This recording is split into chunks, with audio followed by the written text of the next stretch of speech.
When I was a little girl, I learned very quickly that my voice wasn't welcome. Not my opinions, not my singing, not even my laughter. By the time I was a young woman, I had spent so many years being quiet that I almost forgot I had a voice at all. But something happened when I turned 38. Something small, but life-changing. And in that moment, I decided I would never be silenced again. Hi, everyone. I'm Liz from Joyful Mindset with Liz, where we talk about finding hope, joy, and maybe a little mischief, no matter how old we are. Today, I want to share a personal story, one I hope will help you find your voice again, if life ever convinced you to lose it, because I know what it's like to be quiet for too long. I know what it's like to live under someone else's rules. And I know what it's like to one day wake up and say, no, no, not anymore. Growing up, my voice wasn't just ignored, it was unwelcome. My father was a difficult man. His rules were strict and you didn't question them unless you wanted to be punished. And oh, was he creative, grounded for a month for breathing wrong, scrubbing floors until the crumbs feared me, washing dishes until my hands practically puckered into raisins. Because when he came to check the dishes I had washed, he found one, perhaps with a spot I didn't get. And then I was made to wash all the dishes over and over again for an hour. I used to think crumbs had a personal vendetta against me. And singing, forget it. If I dared hum or sing as I was doing dishes or chores in the house, I'd hear, turn that expletive noise off. So I'd hide in the closet with a pot, yes, a pot, over my mouth and sing into it like it was the Grand Ole Opry. It was amazing what that pot could do for acoustics. Honestly, I sounded like Patsy Cline. Well, that is, if Patsy had been trapped in a Tupperware container, but I loved it. So silence became my superpower, or so I thought. This video is not to throw dirt about my father, but to give you some background on a few reasons for my silence, at least in my home. Even through all that silence, I carried one dream with me. I wanted to be a country singer. I wanted to play music. I wanted to have a voice that mattered. So when I was 30, after years of being told, no, you can't, and don't even think about it, I bought myself a guitar. My husband at the time, well, let's just say he didn't come running over with a bouquet of roses saying, I'm proud of you, follow your passion. No, he didn't speak to me for a week. But I didn't care. I had waited 30 years to hold that guitar in my hands. My fingers bled, and I just found new spots on my fingertips I didn't even know existed, but I kept practicing. Eventually, two girlfriends and I performed at a church function. I was so nervous, and the pick, it was twirling around, but I couldn't stop it.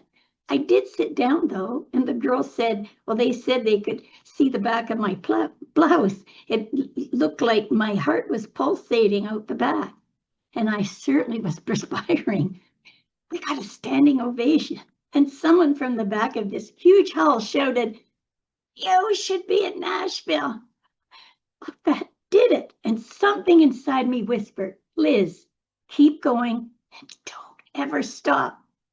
But dreams have a way of upsetting people who prefer silence. One day, not too long after that, as my music began to grow, my husband stomped into the house and confronted me. He told me, no, well, actually demanded that I give up music. He made it very clear, it's me or the guitar. He was furious. His face was red and his voice was sharp enough to cut through drywall. And then he raised his fist. I guess I should confess here that my husband was physically abusive. Now, When you've lived around raised fists, you learn the rhythm. You learn the timing. You learn to shrink when the air in the room starts to suffocate you pretty darn fast. But for the first time in my life, I didn't shrink.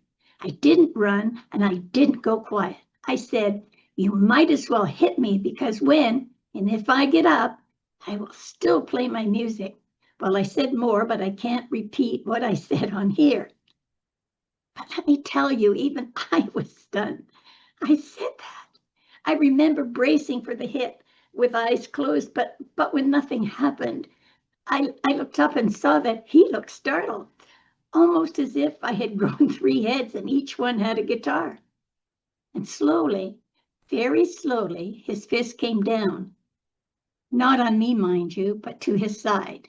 He turned around, walked out, and that was the beginning of the end of our 21-year marriage. It took everything in me, every ounce of courage I didn't even know I had. But I packed up, left, and filed for divorce. For the first time in 21 years of marriage, I heard my own voice, and I listened. Now, why am I telling you this? Because many of you watching have been quiet for far too long. Maybe you live to keep the peace. Maybe you put everyone else first. Maybe you were raised in a time where women were expected to keep themselves small and keep their dreams even smaller.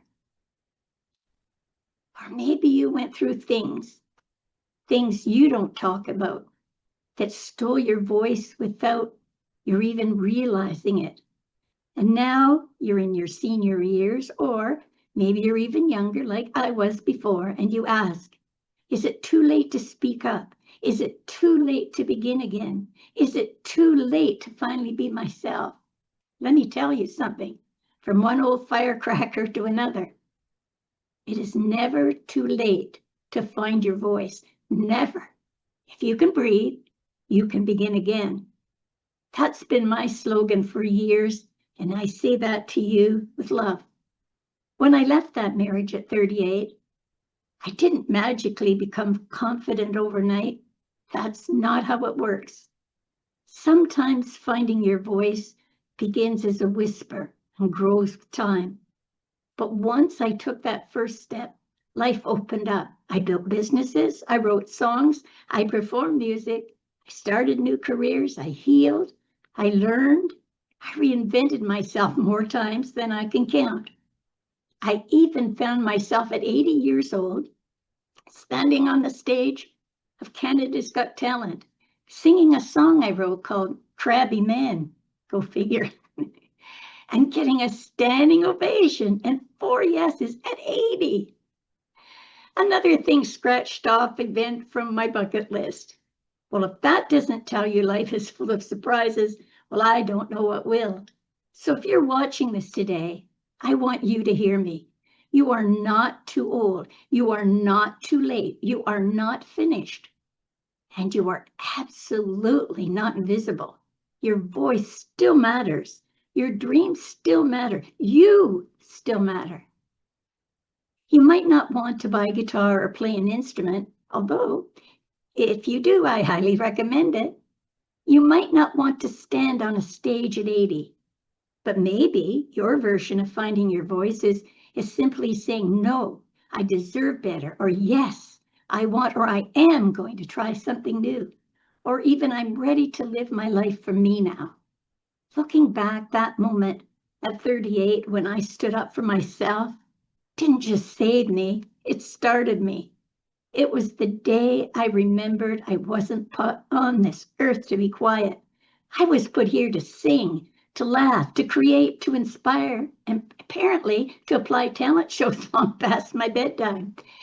And if I can find my voice after a lifetime of being silenced, you can too. You absolutely can. Whatever it looks like, I hope my story gives you the courage to take that first step, even if it's a small one. Sometimes one small moment can change a whole lifetime, as it did mine.